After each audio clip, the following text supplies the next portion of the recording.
ચાલો, ધોરણ 10 માટે સેક્શન એ માં ચેપ્ટર નંબર 13 આંકડાશાસ્ત્ર, બરાબર. એમાં એમસીક્યુ અને વન વર્ડ આન્સર, એટલે કે એક વાક્યમાં જવાબ. હવે સૌથી વધારે સેક્શન એ માં જ બધા સ્ટુડન્ટ્સને કન્ફ્યુઝન છે. બાકી સેક્શન સી ડી તો ખબર જ છે કે કઈ રીતે દાખલા પૂછે છે. તો આજે આ વિડીયોના માધ્યમથી હું તમારા માટે સેક્શન એ માં એમસીક્યુ અને વન વર્ડ આન્સર કઈ રીતે પૂછે છે, કયા ટાઈપના પૂછે છે, એ હું લઈને આવીશું. સેક્શન એ માં એમસીક્યુ એક પૂછાય છે અને વન વર્ડ આન્સર એટલે એક વાક્યમાં જવાબ, બરાબર. એક પૂછાય છે. એના માટેના મોસ્ટ આઈએમપી, બરાબર. ચેપ્ટર 13. ચાલો, જો x બાર બરાબર 25 અને z બરાબર 25 હોય તો m બરાબર ખાલી જગ્યા. x બાર એટલે મધ્યક, z એટલે બહુલક અને m એટલે મધ્યસ્થ, બરાબર. આપણે અહીંયા બહુલકનું સૂત્ર લાગુ કરીશું. આન્સર સમજો ધ્યાનથી. z બરાબર 3m માઇનસ 2x બાર. સૂત્ર ખાસ મોઢે કરી નાખજો. z બરાબર 3m માઇનસ 2x બાર, બરાબર. ચાલો, z કેટલો આપ્યો છે તો કે 25. 3m આપ્યો છે, ના નથી આપ્યો, આપણે શોધવાનું છે. 2x બાર કેટલા છે તો કે 25, અને બ્રેકેટમાં લખીશું. 25 દુ 50. હવે જે શોધવાનું છે તેને કરતા તરીકે અહીંયા બહાર લઈ લો. શોધવાનું શું છે આપણે તો કે 3m, બરાબર. હવે જુઓ, ધ્યાન આપજો.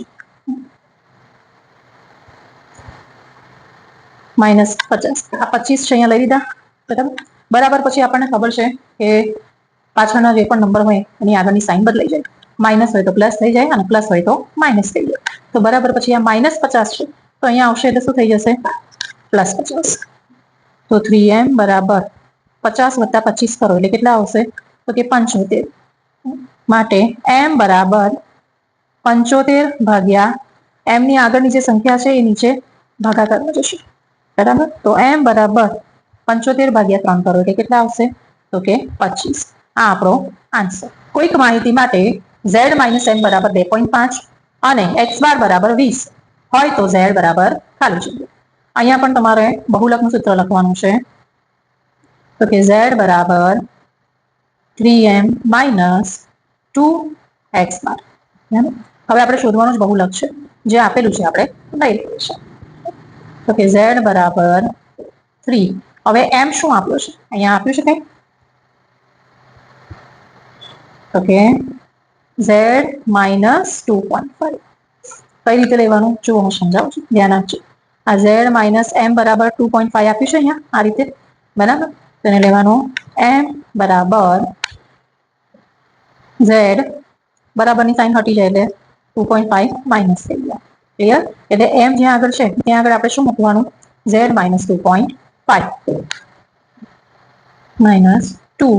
x બાર કેટલો આપ્યો છે 20. 3 × z એટલે 3z. 3 × 2.5. 2.5 × 3 કરો 25 તારી 75 થાય એટલે 7.5. હવે આ બ્રેકેટનો ગુણાકાર કરો ત્યારે બ્રેકેટ શું થઈ જાય? છૂટી જાય.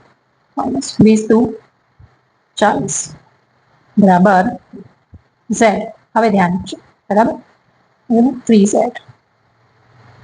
હવે અહીંયા 40 છે ને અહીંયા 7.5 છે. માઇનસ માઇનસ પ્લસ 40 માં 7.5 પ્લસ કરો એટલે કેટલા આવશે? 47.5. ચાલો, અહીંયા z છે અને અહીંયા 3z છે. આ 3 વાર z છે અને આ 1 વાર z છે, બરાબર. તો 3 વાર z માંથી આ 1 વાર z માઇનસ કરો ઇઝ ઇક્વલ ટુ, પાછળ ઇક્વલ ટુ પછીની આ જે માઇનસ છે 47.5 ઇક્વલ ટુ પછી એની સાઇન ચેન્જ થઈ જાય એટલે શું થઈ જાય? +47.5. ક્લિયર? સો 3 વાર z માંથી 1 વાર z માઇનસ કરો એટલે 2z આવ્યું is equal to 47.5. So z is equal to 47.5 divide by 2 એટલે એના ભાગ્યા 2 કરો, બરાબર. કેમ કે આપણને ખબર છે કે કોઈ પણ આલ્ફાબેટ છે એની આગળ કોઈ સંખ્યા આપી હોય તો હંમેશા છેદમાં જાય. તો z ભાગ્યા 2 એટલે એના અડધા કરો એટલે કેટલા આવશે તો કે 23.75. બરાબર. આ આપણો શું આવ્યો જવાબ. જો z બરાબર 24 અને x બાર બરાબર 18 હોય તો m બરાબર ખાલી જગ્યા m એટલે મધ્ય શોધવાનું છે બરાબર આપણે પહેલો દાખલો કર્યો તો એના જેવો જ છે તો કે z બરાબર 3m માઇનસ 2x બાર તો z કેટલા આપેલા છે તો કે 24 3m તો આપણે શોધવાનું છે 2x બાર કેટલા આપ્યા છે 18 24 3m 18 દુ 36 ચાલો હવે જે શોધવાનું છે ને આગળ લઈ લઈએ કરતા તરીકે 3m ઇઝ ઇક્વલ ટુ હવે 24 છે અહીંયા લઈ દીધા ઇક્વલ ટુ પછી માઇનસ છે માઇનસ હોય તો શું થઈ જાય પ્લસ અને પ્લસ હોય તો શું થઈ જાય માઇનસ એટલે પ્લસ 36 થઈ ગયા 3m is equal two 36 plus 24 કરો એટલે કેટલા થશે 6 ને 4 10 3 ભાગ્યા 6 એટલે 60 સો m is equal two 60 m ની આગળની સંખ્યા છે મેં તમને ઉપર પણ કહ્યું એ રીતે છેદમાં જતી રહેશે તો m ઇઝ ઇક્વલ ટુ 60 ભાગ્યા 3 કરો એટલે કેટલા આવશે 20 એટલે કે 20 તારી 60 કોઈ માહિતી માટે જો સિગ્મા fixi બરાબર 75 અને સિગ્મા fi બરાબર 12 તો x બાર શોધો x બાર એટલે આપણે શું શોધવાનું છે મધ્ય બરાબર ચાલો x બાર શોધવા માટેનું સૂત્ર શું છે તો કે x બાર બરાબર સિગ્મા fixi છેદમાં સિગ્મા fi બરાબર આની અંદર આપેલું છે આ સૂત્ર છે બરાબર કેટલું ઈઝી છે જુઓ 75 કેટલું આપ્યું છે આ 12 75 ભાગ્યા 12 કરો બરાબર સાઈડમાં કરી જુઓ ગમે ત્યાં કરજો તમારો આન્સર આવે છે 6.25 એટલે આપણો x બાર શું આવ્યો 6.25 ચાલો આ મોસ્ટ આઈએમપી છે ચડતા ક્રમમાં ગોઠવેલા અવલોકનો -4 5 -4 a 5 7 10 નો મધ્યક 2 હોય તો બરાબર ખાલી જગ્યા ચાલો મધ્યક એટલે x બાર કેટલો આપી દીધો છે 2 બરાબર હવે ધ્યાન આપજો મધ્યકનું અહીંયા સૂત્ર આવશે સિગ્મા xi છેદમાં n તો એ સૂત્ર છે સિગ્મા xi છેદમાં n કારણ કે સંખ્યાઓ આપી છે સિગ્મા xi હવે x બાર કેટલો આપ્યો છે મધ્યક તો કે 2 સિગ્મા xi એટલે આ બધી સંખ્યાઓનો સરવાળો જુઓ -5 પ્લસ હવે અહીંયા માઇનસ આપી છે ને આપણે અહીંયા પ્લસની સાઇન કરતા જઈએ છીએ એટલે એને બ્રેકેટમાં મૂકવાનું -4 plus a plus 5 plus 7 plus 10 ભાગ્યા n એટલે ગણવાની કેટલી સંખ્યા છે કુલ તો કે 1 2 3 4 5 અને 6 તો એના ભાગ્યા 6 એટલે n બરાબર શું આવ્યું 6 હવે ધ્યાન આપજો કે આપણને ખબર છે કે બરાબર પછી જ્યારે તે છેદમાં આપી હોય સંખ્યા ત્યારે ક્રોસ મલ્ટિપ્લિકેશન થાય એટલે ગુણાકારમાં જાય તો કે 2 ગુણ્યા 6 ઉપર આવી ગયા બરાબર હવે પ્લસ માઇનસ માઇનસ બરાબર તો માઇનસ માઇનસ પ્લસ એટલે 5 ને 4 9 મોટી સંખ્યાની નિશાન પ્લસ a 10 ને 7 17 અને 5 22 માટે 6 દુ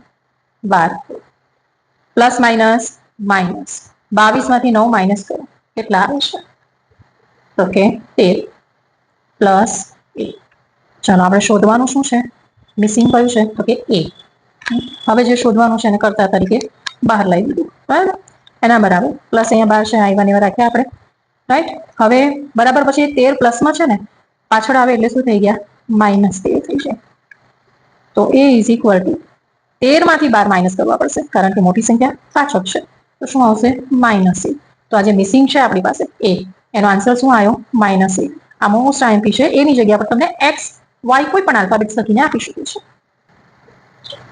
માહિતીનો મધ્યક અને મધ્યસ્થ અનુક્રમે 28.2 અને 30.5 તો બહુલક શોધો આ તમે ઈઝી છે દાખલો બરાબર મધ્યક કેટલો આપ્યો છે મધ્યક એટલે x બાર આપ્યો છે 28.2 અને મધ્યસ્થ કેટલો આપ્યો છે મધ્યસ્થ એટલે કે m આપ્યો છે આપણને 30.5 તો શોધવાનું શું છે બહુલક બહુલક એટલે આપણે શોધવાનું છે z બરાબર સૂત્ર તો આપણને ખબર જ છે કયું છે સૂત્ર તો કે z બરાબર 3m માઇનસ 2x બાર જે શોધવાનું છે આગળ જ રહેશે બરાબર 3m m એટલે મધ્યસ્થ કેટલો આપ્યો છે 30.5 x બાર એટલે મધ્ય કેટલો આપ્યો છે 28.2 તો z બરાબર 30.5 ગુણ્યા 3 કરો 51.5 28.2 ગુણ્યા 2 કરો 56.4 માટે z બરાબર 51.5 માંથી 56.4 માઇનસ કરો 35.1 કેટલો સરળ દાખલો છે જુઓ જો m બરાબર 26 અને z બરાબર 6 હોય તો x બાર શોધો. બરાબર, ચાલો x બાર નું સૂત્ર શું છે? અહીંયા આપણે મૂકવાનું ડાયરેક્ટ આપણું z નું બહુલકનું સૂત્ર શું છે? તો કે 3m - 2x બાર. હવે આપણે x બાર શોધવાનું છે તો x બાર આગળ લઈ લઈએ અને x બાર ની આગળની જે સંખ્યા છે એ છેદમાં લઈ લઈશું. બરાબર, તો શું આવશે? તો કે 3m માઇનસ, હવે z આવશે એટલે અહીંયા આગળ પ્લસ હોય પાછળ આવે એટલે માઇનસ થઈ ગયું ઇક્વલ ટુ ની પાછળ. નીચે શું આવશે? 2. તો x બાર બરાબર 3m કીધું છે. m કેટલો આપ્યો છે? તો કે 26. z કેટલો આપ્યો છે? 6 એના ભાગ્યા 2. x બાર બરાબર 26 તારી માઇનસ 6 છેદમાં 2. તો x બાર બરાબર 78 માંથી 6 માઇનસ કરો એટલે કેટલા આવશે? 72.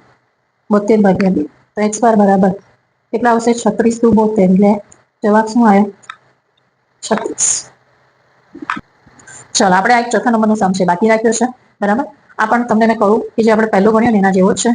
તો આ જાતે ટ્રાય કરજો, પ્રયત્ન કરજો. જો ન આવડે તો મને કોમેન્ટમાં લખજો અને તમારો આન્સર આવી જાય તો પણ મને કોમેન્ટમાં લખીને આપજો.